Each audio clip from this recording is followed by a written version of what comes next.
everybody, and welcome to brand new 2020 Chat Show, a show for small business owners and creative entrepreneurs to help you boost your business and get your brand out there and visible.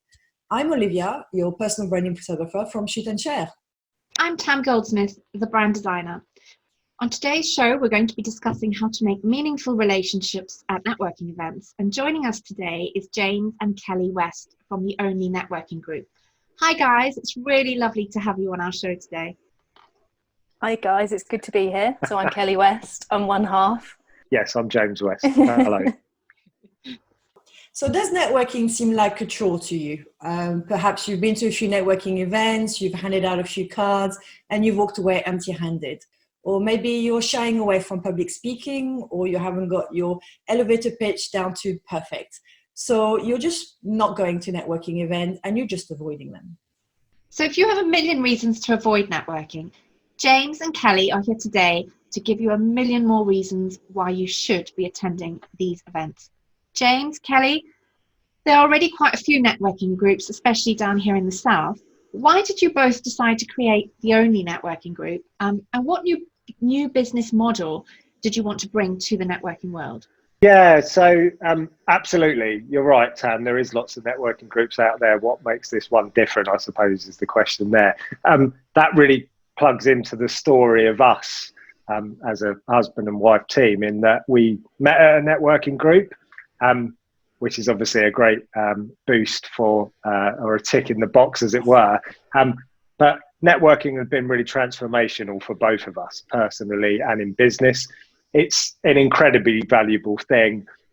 Once you get beyond the stereotypes of it's just about turning up and getting referrals, most of our friends come from networking because your friendship circles change when you run a business. And when we met, we saw very clearly that networking was, although it's popular, it's actually a very untapped market. And it's also can feel quite impenetrable for people and a little bit cliquey. A lot of the networks have a lot of rules and regulations that can be quite off-putting. And we just thought, oh, do you know what? Why don't we just build the network that we would like to go to? Why don't we just cherry pick the really good bits that we like, dump the bits that get in the way of running a business? And it turns out that, you know, a lot of people agreed with us. Is that a fair assumption, Kelly?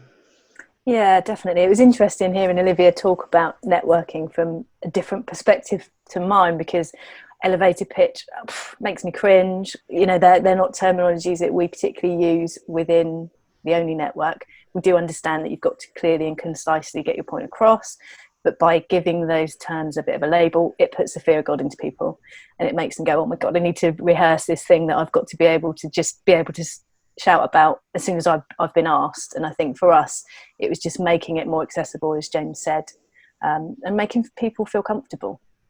Yeah. Well, it's really refreshing when you see new people coming in with a fresh outlook on what could be an old establishment, really. So for a lot of business owners, we know that to be successful, we have to attend lots of networking events. So that's what we do. We attend lots of networking events. Again, we collect and we exchange business cards. We try to establish a presence, but it's not really giving us the results that we really want for our business. Maybe that's because there's a lack of intention or purpose. So do you believe that now, you know, to really get the results for our business that we want, do we need to be strategic in the way that we network? I think, yeah, from what even the way you've described it there is part of the problem. You know, why are we told we should go to lots of networking events? Why? For what purpose? Because I think immediately there you're in that danger zone of there's got to be a cause and effect, input and output. I'm going to go to a networking group because I want this result. And I think the attitude of networking, the mindset of networking, is part of the solution and how to get benefit from it. If you turn up, we don't even give out business cards anymore. I mean, we do have the attendees on a sheet, but I don't want it to be a transactional, hi, this is me, this is what I do. I want to get into conversations with people, because in this day and age, we're only going to buy from people that we can establish a rapport with. We should get to choose who we network with. So I think a lot of it comes down to the attitude of, and by the way, I'll say this straight away, networking isn't for everyone. I think most businesses can benefit from networking if they get that mindset right. But if you're a person that's like, I'm an introvert, I don't like talking to people, I've got no interest in other people, there are better ways to market your business. If your only objective is to rock up and try and get leads, I would suggest you go down a kind of digital marketing route. You could do direct advertising, something of that nature. If you really are not a people person, you're just going to have a really difficult time doing it. What's your view, Kelly? Yeah, I think we've struggled. I mean, ever since we started, from day one, we've been looking for an alternative word to networking. We have spent hours thrashing this out, and we've parked it because actually traditionally that's what people understand building business relationships is networking. So we've kind of grabbed it and tried to run with it and just make the best of it. We may come back to that at some point. Maybe we'll launch a competition or something, get somebody to come up with a really good word. But the point of that is you can't teach somebody to be their authentic self. They're just themselves. And if they don't thrive in that environment, they will struggle. It doesn't mean it won't work, but it will be a longer game. And particularly, you know, for me, when I started networking, I was in the travel industry, and 74% of my business came from a group of 8 people. Wow. And that was incredible. So that was my first experience of networking. I know as a travel person, you, not so much at the moment, unfortunately, but the time will come back. For specific industries, for certain industries, you can go into a room of people and you're pretty much guaranteed, if they know, like and trust you, they'll buy your service from you because it's a desirable product. For others, it's a longer term thing. And it might take a year, 18 months, 2 years, particularly for some of the more financial services is a tricky one, because you've really got to know, like and trust someone to be able to talk about your personal financial situation, because they're in a group of people that you know and you see them once a week, once a month, or whatever it may be. So it does vary for different people. But yes, James, you are right. I think we meet quite a lot of business owners that don't like it, that learn to love it and build friends, and then guess what? A few months later, they're getting business because they found their tribe. They found the groove that they fit in. That's Sorry, Go on, sorry, yeah, Sam. go on. No, go on, you add. That's the flip side. I mean, I've talked about the fact that actually it perhaps isn't for everyone. But the flip side, in answer to your question, Olivia, what do you get from networking? I'll tell this in reverse. When I was selling websites, so before we launched ONLE, and we do still sell websites, I'd never done any other marketing, because the relationships lead to the trust, as Kelly is talking about. So I get business from it, I get friendships from it, I get support from it. I know that within my network, I can pick up the phone, send a message, and I will get people that will help me answer any question to do with business that I need answering. What's that worth?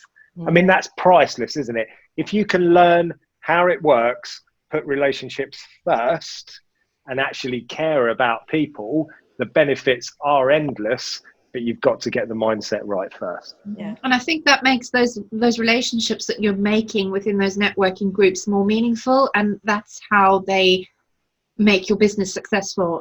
Exactly like you said, Kelly, be yourself, be authentic. And James, like you said as well, when you're yourself and you get to know the people in your group, business does flow naturally, because you know what each other can do, what each other are capable of, and who we all know in our further networks out there. So just making those relationships more meaningful. But shouldn't we still have a little bit of a strategy? Because, or do we just attend events and see what happens? Or should we, if I'm a total novice at networking, should I be going with certain, ideas of who I need to network with? Yeah. I can't network with everybody. No. So, I'm saying yes, and Don't say James is yes. saying no. Well, ask us both. Go for that. Will I do the guess who thing? Do the guess who thing, yeah. I'll do the guess who analogy. When you go to networking groups, so here's a sheet from, I don't know if you can see that because of the backdrop. This is one of our attendance sheets. And I know people do this. This has been said. People grab that, they grab that sheet and they look through it and they say, oh, you're useful. You might be a customer, or you might be able to help me. You're no good because you do makeup and I'm not interested in it. Cross off.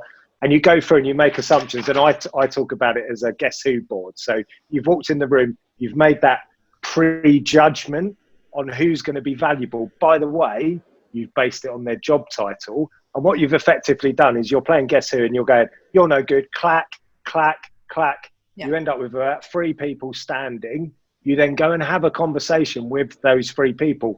But because you're approaching it strategically, to use your word, you've got an agenda. I want to get something from you. And of course, as soon as you go into a conversation with a strategic agenda with someone, is that the authentic you? Are you jumping the bit where you say, oh, hi, this is me. Who are you? Let's have a conversation. And what happens is, so you put those people off and you've collapsed all the tiles on the board, and the whole endeavor was a waste of time. Yeah. But what you fail to realize is that you don't know who that person's husband is. You don't know who their wife is. You don't know the 200 plus meaningful connections that they've got. You also don't know their sideline business. Lots of people will go into networking and say, oh, well, I'm talking about this business, but actually I do another thing as well. Never assume. So I don't think you should go in with a strategy. I think know yourself and know your proposition in a succinct way. That's as far as I would take an elevator pitch, because no one wants to be sold at. You know, what am I going to do? I'm going to read off like a strap line from my website and you're going to go, hey, this guy knows what he's talking about. No, it's just going to sound weird. I mean, So we'll come back to the elevator pitch, but so basically what you're saying is that we should be looking for the person and not just for the title. your agenda is to talk to people. Your agenda is to show interest in others, and they will in turn reciprocate interest. Not all of them, because the other people that are there just with an agenda of selling, they are not going to be that, but that's never going to change anyway. But what you'll find is that if you go in with an attitude of, do you know what, I'm just here to meet people and find out more, how can I help these people, that's when it starts to pay dividends. I think the strategic approach puts you in the wrong mindset to start with. Do you agree with that, Kelly? Yeah, I do wholeheartedly. And I said, That's not what you yes. said earlier. I know, I said yes for a different reason though, which you did touch on. I think for me, if you're new to networking, it is really daunting. I can remember the first time standing up with a piece of paper shaking. Yeah. My heart was going as it was getting nearer to me. I'd take a drink of water and then I'd choke on it because it was getting, that's very real for a lot of people. I still get it occasionally now, bizarrely. Even for regular networkers that happens, doesn't it? Yeah. But it's because you care. If you didn't care, you wouldn't feel those emotions. So I think for me, the only strategy behind going to a group is, how am I going to represent myself? Do I know what I do? Can I clearly put that across? And actually, you know, there's lots of networking groups out there. They're all fantastic. They all are. They all give different things. Yeah. For us, it is very much about building the relationship first, strong relationships, so that big business comes out of as a result of it. There are other networking groups that are referral machines, and that does suit a lot of people. And if you're going to those, change your message, because you don't need to be all relationship minded and care about the person in that instance. So I very much think, yes, in terms of think about where you're going, look up the group, look at their culture, look at what they kind of stand for, and then maybe just adapt your message slightly to that audience. Yeah. And what are the common mistakes a novice networker or even an experienced networker might make when they're attending a networking meeting? Well, the guess who thing is the standout one. I mean, I think we've all been in a room and somebody stood up and done a blatant sales pitch, and it's awkward. It is awkward. And it's normally the person that is absolutely oblivious to what they're doing. They're on an attendance sheet, yet they'll go around and they'll give their business card to everybody, even though the details are already on the sheet. You know, it's kind of that over-egging situation. You'll get home and you'll already have an email in your inbox from them trying to sell you something. Or, you know, they might even put you on a mailing list, which is even worse. But I think it's just that bull at the gate approach that is, traditionally, that's what networking was about, but it's really not like that anymore. And I think that puts serious networkers off now. Would you agree, James? What do you think? Yeah, no one wants to be sold at, do they? By a stranger. I can't think of anything worse. And no one wants to be... I tell you what, one thing that we see all of the time, is not so much these days, but people will say, oh, hi, this is me. Could you go and like my Facebook page? Okay, well, why don't you like mine first, and maybe I'll reciprocate, because you're just basically asking me for something, nothing in return. I went through, I didn't even notice this, but I've had 7 requests for recommendations on LinkedIn from people that I've had you know, some of them are vague acquaintances, some are people that I worked with years ago. And I did this because I'm a bit, you know, cynical, and I like to be able to sort of moan and put my hands on my hips. Not one of them had given me a recommendation. And I just think that's such an obvious thing to do, isn't it? Like, Google review. Please leave me a Google review. My pet hate at the moment, Facebook, this ridiculous notion that you can go, oh, let's help a small business. And get all your friends to invite to, like, I tell you what that will do. You will end up with a Facebook page that is effectively dead because you will have no engagement. Yeah. One of the first things I do, if I look at someone's Facebook page and it's got 2,000 likes, and then you're posting something that gets 2 likes on the post, the page is dead. Because what you've done is you've attracted an audience that doesn't care about what you do. They've just pressed a button because someone's asked them to. At very best, you've broken your page. At worst, you'll also annoy the people that you're asking to do that. So they're all part of the same mindset of you're just taking before you've done anything to earn the take. You know, we're to a point with ONLE where we can say to people, do you know what? I'm quite comfortable now saying, guys, would you mind leaving us a review? Because we know we give a lot to begin with, but don't make that your starting point. Yeah. I mean, I'd love to go back. You know, you said you've mentioned that at your networking event, it's all about creating really strong connections with other business owners. But do you think that people are generally interested in the other person? I want to ask that question. It's one of my favorite questions of the interview. Are people generally interested in the other person? Because I think ultimately what we all want at the end of all this is to sell our products or our services. Are people really generally interested in creating genuine bonds? I'm going to go yes. Yeah, there is a small percentage that obviously isn't. I wouldn't say they're not interested, but it's not as big a factor for them. It's a bit of a stepping stone exercise. I mean, I think, Tam, you'll probably agree with this. Within ONLE, that is very small. I can't even think of anyone out of the community that is in that case. I mean, that's not many. Well, if you can think of someone, don't name them. Don't name them. No, exactly. Chat show. I'll edit it out. Edit it out. Yeah. No, there isn't. There genuinely isn't, and I say that wholeheartedly. But I think the point of networking is you go to that group once a week, once a month, where however often it is. You can't expect that to be everything. If you don't put in the work around those meetings and around the platform that's being offered out to you. You know, James and I provide lots of other added benefits of membership, and the majority of members will interact in 1 or 2 of them at least. They're also having one-to-ones outside of that. So, of course, we'd be idiots not to say we didn't originally go to that group because we wanted to generate business. Once you're in and you feel that, you will find that those that don't get it just won't turn up. Yeah. So they won't further the relationships, and they won't renew their membership, and they won't keep in contact with people, and you just won't see them. So it doesn't cause any damage. Yeah, but they just don't take part, I think is probably fair to say. If I'm a total novice at networking, how do I start a conversation? Very good question. I think we'll probably answer this differently, I would have thought. Again, it's a bit like you booked on, you're going there because you want to get some business. Yeah. It's a bit like walking in the room, am I going to have chit chat? Ultimately, I want to talk about my business. Again, you've got to feel what's right for you and what's authentic for you. I think I'd hold back on the, oh, hi, I'm Kelly and I build websites to the 2 or 3 kind of start of conversations into that kind of scenario. It depends how many people you stood with as well. And actually, I think, let's face it, we are very lucky because our members are very like-minded. They are very much like us. They keep an eye on the door, and we're blessed really because they do this instinctively.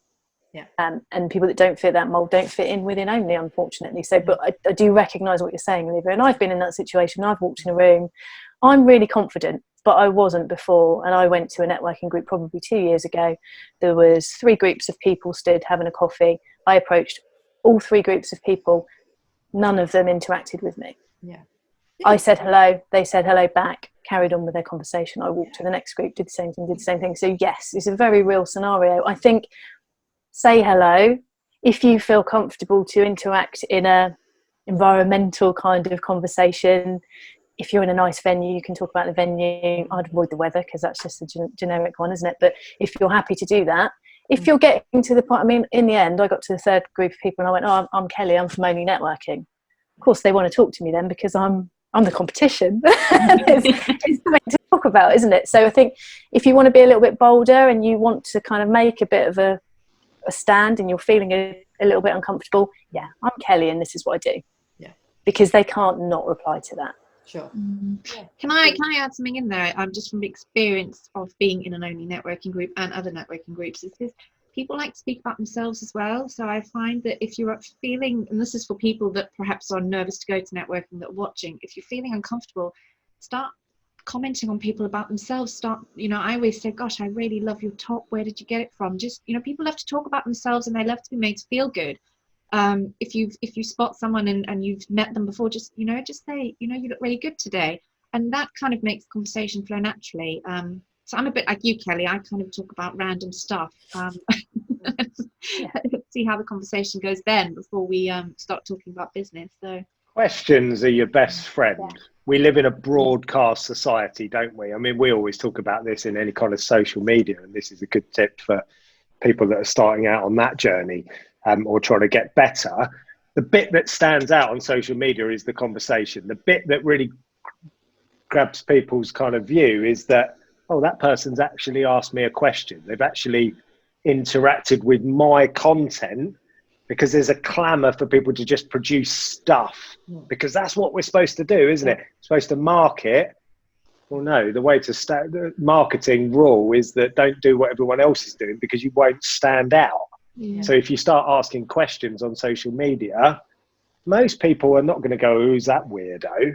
They're just going to go, oh, great, someone's actually paying a little bit of attention. I think the rule is exactly the same at networking. Just ask questions. Tell me about your business. Tell me about you. How is your day? I find that such a great leveler, and it just will get you hooked into a conversation every time. I can often speak to people for half an hour before they go, oh, who are you then? Great.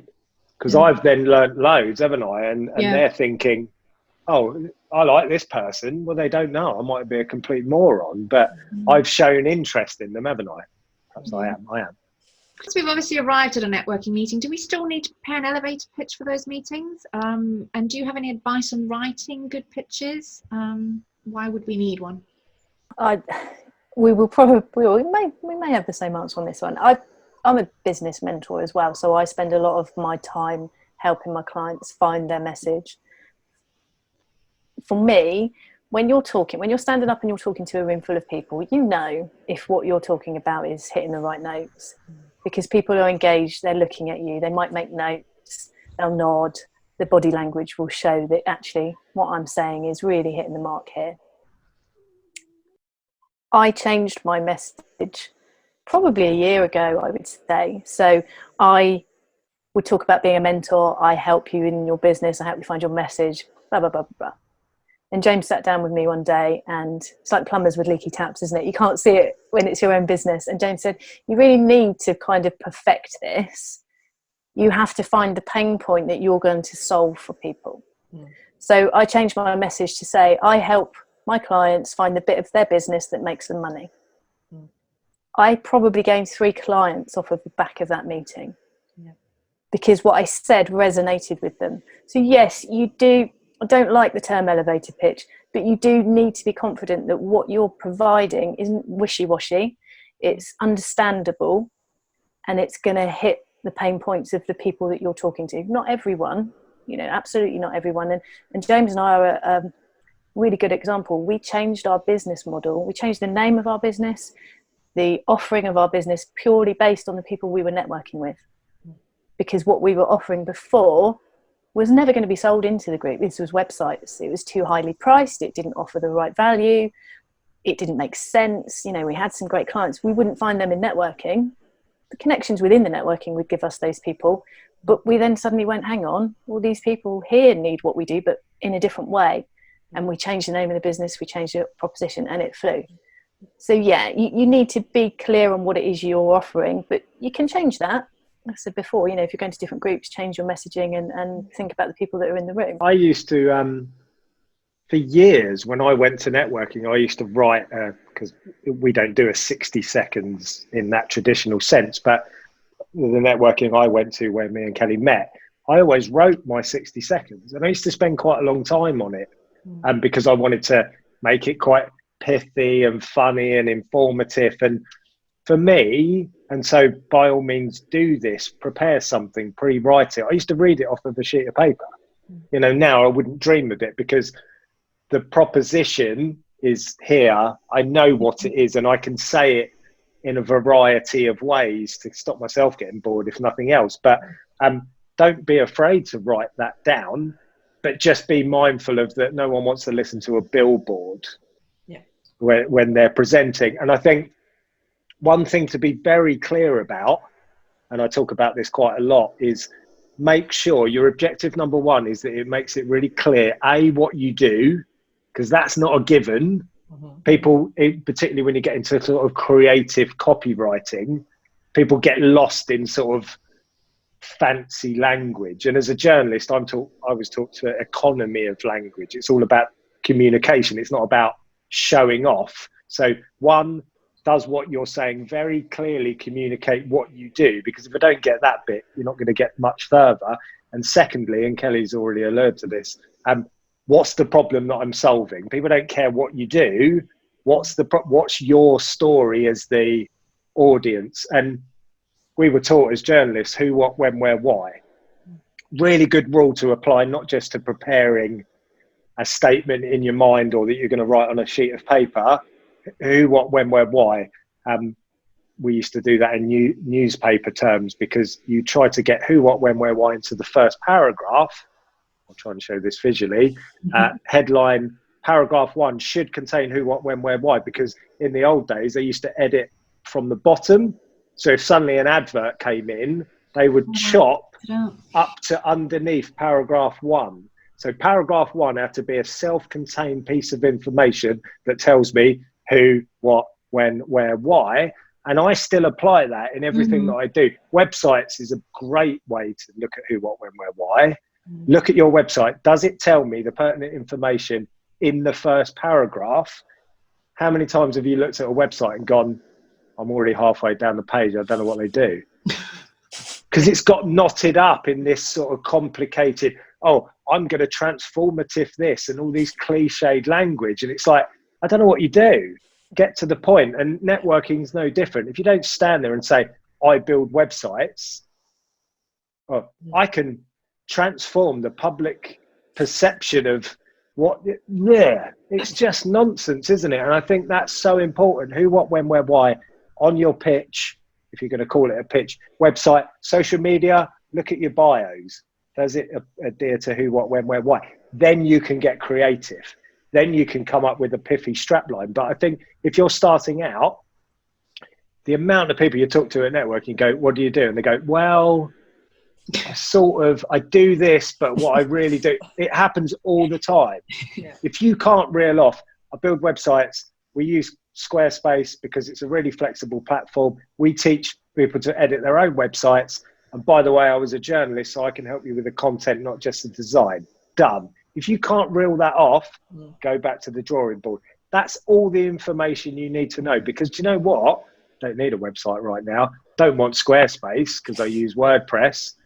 What's the point in me wasting my time or yours telling you any more? But it should be enough that they'll go, oh, Squarespace, that's not proper websites, is it? Yes, it is. Pixar.com is built in Squarespace. It is proper websites. But that's the point, isn't it? You've got to be very clear in what you do, and whichever method you use to do that is whatever makes you feel comfortable when you're starting out. Yeah. So once you've been at networking events and you've connected with lots of wonderful business owners, how do you follow up? Is there like a specific etiquette, some do's and don'ts that we should be aware of how you follow up any leads from an event? Again, I think this will be down to your personal character, the way you do it. I mean, I tend to mirror, if you've got an attendance sheet, you will quite clearly see if the person's got a website, if they've got an email that matches the website, they've probably got social media channels that will replicate that too. I would definitely go through, like James and I spend so much time after every meeting dedicated to exactly that, going through and connecting with everyone, sending a personal message to everyone individually, not selling anything to them, just literally a couple of lines saying, it was lovely to meet you today. If you'd like to have a bit of a catch up with me, feel free to do so. Connect with them on LinkedIn. LinkedIn is great for business connection, so I think that is probably a really strong one. But don't underestimate the amount of time that takes, because that's where the magic is in following up from that. I mean, we've all been at meetings and gone, oh yeah, I really need to talk to you. And you go the next month and you go, oh, I told you I wanted to talk to you last month, still haven't done it. We'll definitely do it after we've left here today. Just do it. It takes probably half an hour after each meeting to physically go through. If it's a connection, you know, we are human at the end of the day. There will be people we will be more drawn to. You can vary that level of connection. You know, it might just be a Facebook like for some people, but others you might send an email out to. But that you're going to miss a lot of opportunities if you don't follow up properly. Yeah, the don'ts is easy as well, isn't it? Don't put people on a mailing list. Don't send them a generic message to say, oh, by the way, here's a 20 paragraph description of how I'm going to help you. It's just really dehumanizing the whole process, isn't it? But Kelly's absolutely right. People, they think, oh, I've gone to the networking group, tick the box, I'm done. Where is the business? No one's going to buy just based on that limited interaction. Networking isn't an event, by the way. This is really important, and this is something that we talk to people about quite a lot, is that networking is a mindset. You could be networking when you're in the shop. Kate Bickford, one of our members, famously, she takes her dogs for a walk with her hair, and this is her own description, not even dressed nicely. She's got her hair scraped back. She'll chat to people whilst walking the dog, and they'll end up going to networking groups with her because she understands she's always looking for the opportunity to how she can help that person. But she starts by taking interest. What do you do then? Oh, tell me what you do. Oh, do you know what? You should speak to this person. Because a lot of us go in with the attitude of, well, what's in it for me? I'm not really going to pay much attention. I'm not going to look at your website because I just want you to help me. I spend ages looking at people's website, reading their LinkedIn profile. I'll often go to them and go, I hope you don't mind me, tell me to shut up if you want, but I've noticed your Google My Business entry doesn't cover the right region or something like that. And people are generally quite grateful, as long as you're not too bashful. But it's about carrying on that attitude of, I'm going to pay attention to what you're doing and try to help you.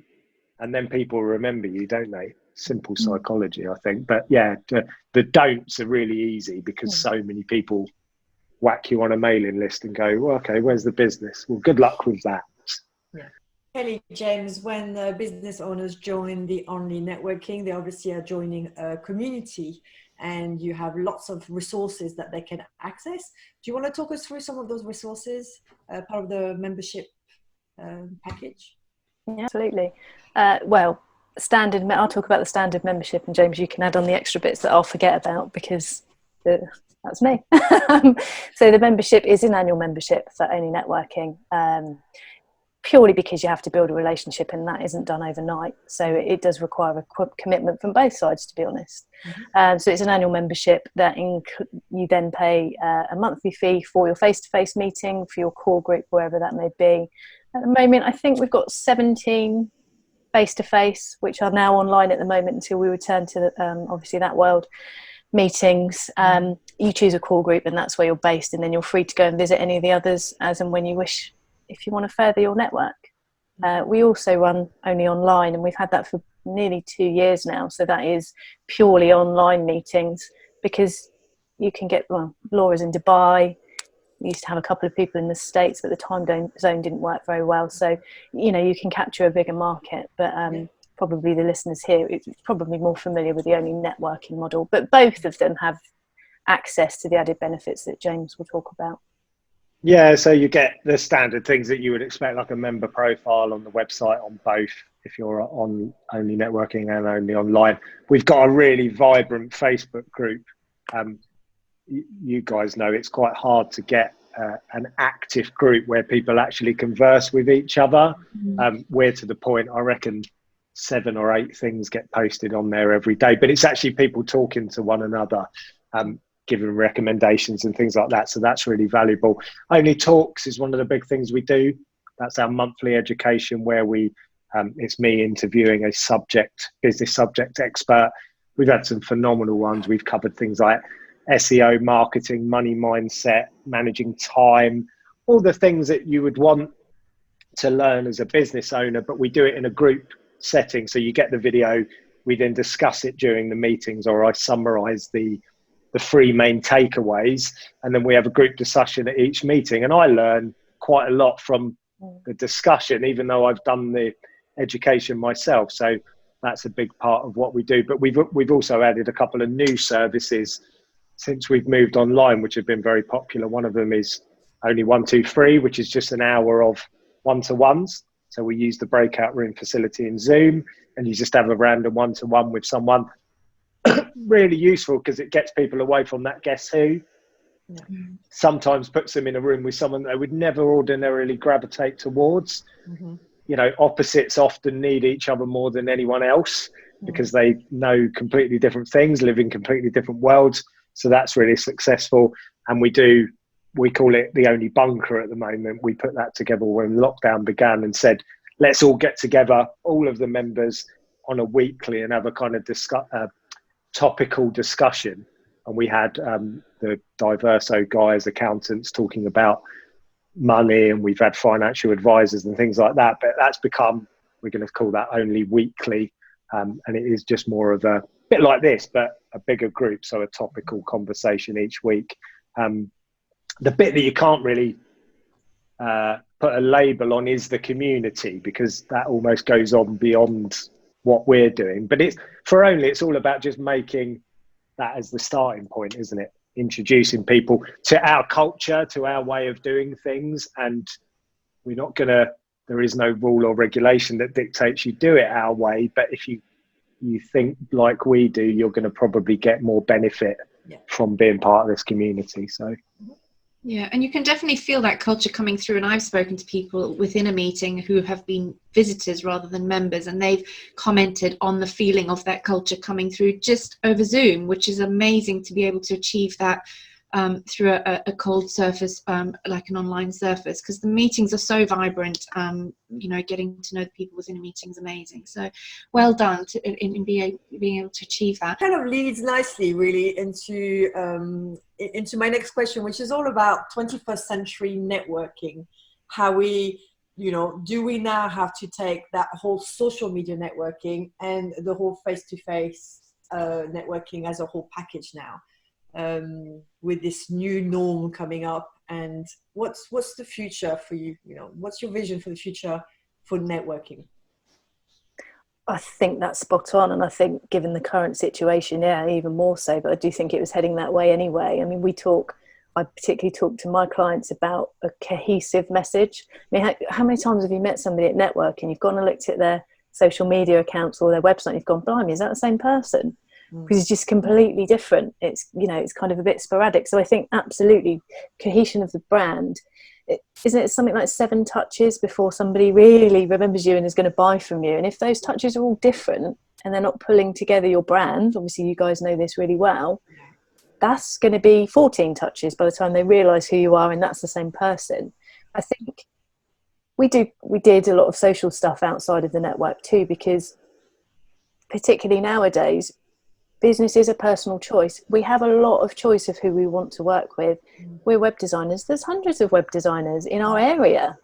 People will choose if they want to work with us. Yeah. So I think, you've absolutely got to build in that culture. We get asked all the time, my God, guys, what's this lightning in a bottle you've got? What's this magic? The answer is there isn't any. But what we do completely believe in is the culture of ONLE. That's only come through from us because we own the business, and that can't be copied, that can't be stolen, that can't be replicated, because that sits within us. And any business, Ben Jury, one of our probably most talked about members is up in Newcastle. He doesn't come to the physical meetings, but he gets involved in the ONLE talks. You know, on the Facebook group, he'll join the online stuff. Culture is massive. If you're a one-man band with one customer, you've still got culture. And if you can't articulate that and you can't show people what that is, how do they know if they want to come along and be part of that? Yeah, and I think networking has been changing for a long time. When we launched, we haven't actually said this, but the word only comprises 3 words: online, networking, live, education. Because we saw back then that there was a massive disparity and gap. There was physical networking is proven, it works, you can get a lot of benefit from it. But what we saw is that none of the networking groups had really made use of the online world. And we're only talking 5 years ago. We're not talking 1995 when the internet was new. No one had really jumped onto this and seen the power of what if you could connect the two. And we've described this already. Go to a networking group, go home and do the work then. Make sure you do the follow-ups, connect with people, have conversations, because suddenly your 1 hour, 2 hour networking event has become 24/7 effectively, because you're in the network that already exists online. And a rule that I've got is, whatever your behavior is online, what would it look like in real world? Yeah. So again, if you just broadcast at people and say, hi, look, we got this new thing, come and buy it. What does that look like in real world? Doesn't work, does it? And I think we see that quite clearly, but when we go online, we lose the feedback, and therefore we lose the awareness of what that behavior looks like. So I think we're coming into quite an exciting time for networking. It's massively untapped. Some people find it really unwelcoming, or they've tried it before and it doesn't really work for them. I think we're in a point where all this stuff stitches together, and this is what we're seeing.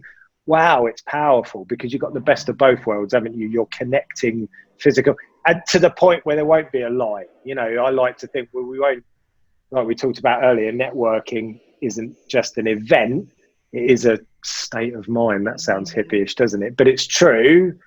There will be no kind of gap between online, offline networking. It will just be as a one.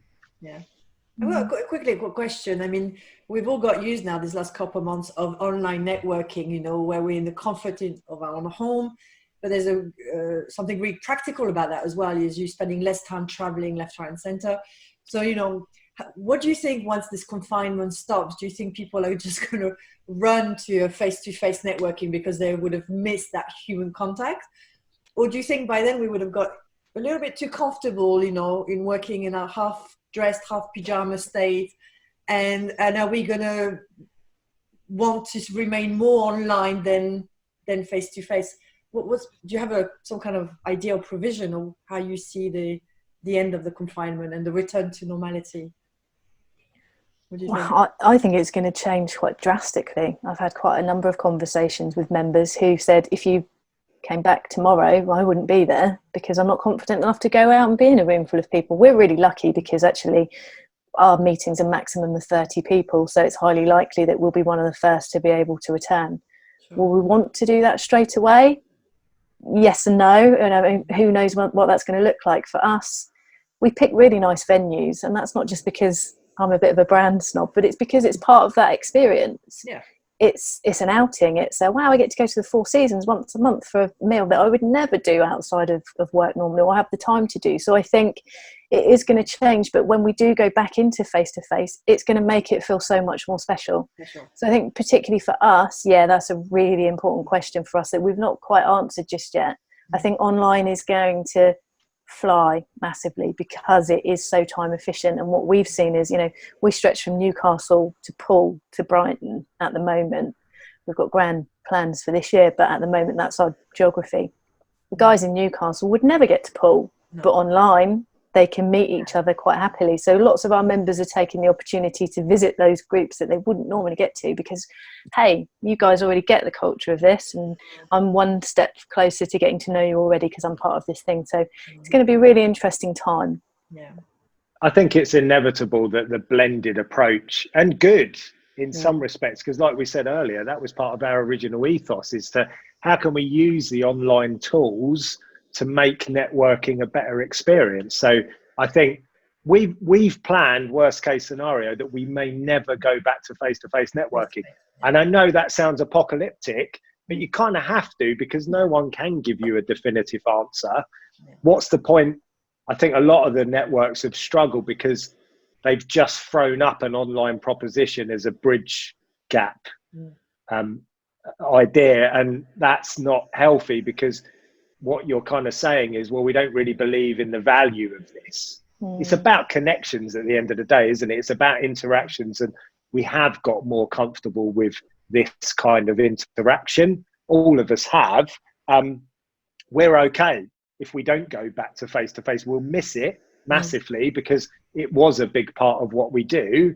But if we don't, well, then this is just going to accelerate and become far more normal. People still got to trade. They still need to build relationships. They're still going to need help. We're just going to use these channels. So we're very comfortable. We're very lucky that we'd spent so long building it already, rather than, oh, we better now move online and how's that going to work? We already knew. It was just, we did it in a day, didn't we, Kelly? We literally, when the day that Boris said we're going into lockdown, we'd announced it that evening.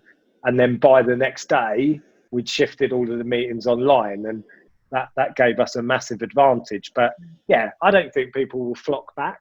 I just think you're right, Olivia. People have got used to working this way. Good.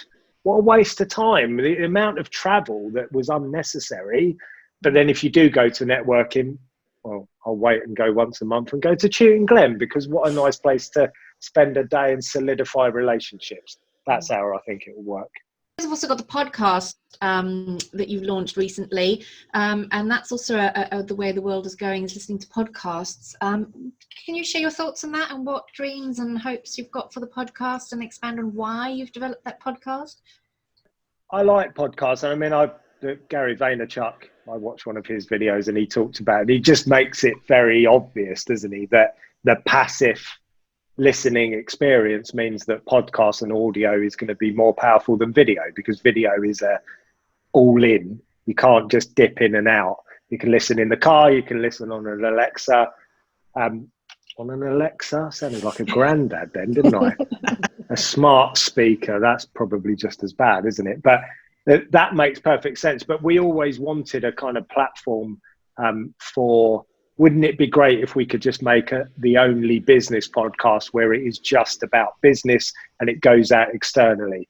Only Talks is a member privilege. That's something that you only get as a member. But the podcast that's our way of speaking to the world. And we can bring in visitors and guests and things of that nature that aren't perhaps ordinarily within the ONLE network. In today's world, networking is inevitable, whether it's going to be face-to-face or online. I think any business owners really do need to network now to forge deeper connection with other business owners and to help their business thrive. If anyone is interested in joining the O.N.L E Networking group, make sure you visit their website. They've got the ONLE.network, and that's for your face-to-face meetings. And then there's also the virtual version, which is very popular at the moment and going forward, which is onlyonline.com. Thank you both for joining us today on the show. I know you're both very busy, but yeah, thank you so much for sharing your insight and making networking a bit clearer for us. Thank you, guys. Thanks for having us. Yeah, thanks, guys. So make sure you join us next Monday as we welcome another talented duo, Emily and Alan Breathwaite from Yellow Tuxedo, and they're going to be sharing with us all the secrets of how to maximize your video for YouTube. So I think that will be another interesting show.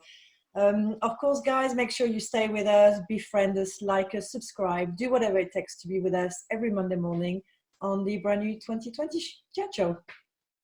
And don't forget, be visible, guys. Bye for now. Bye.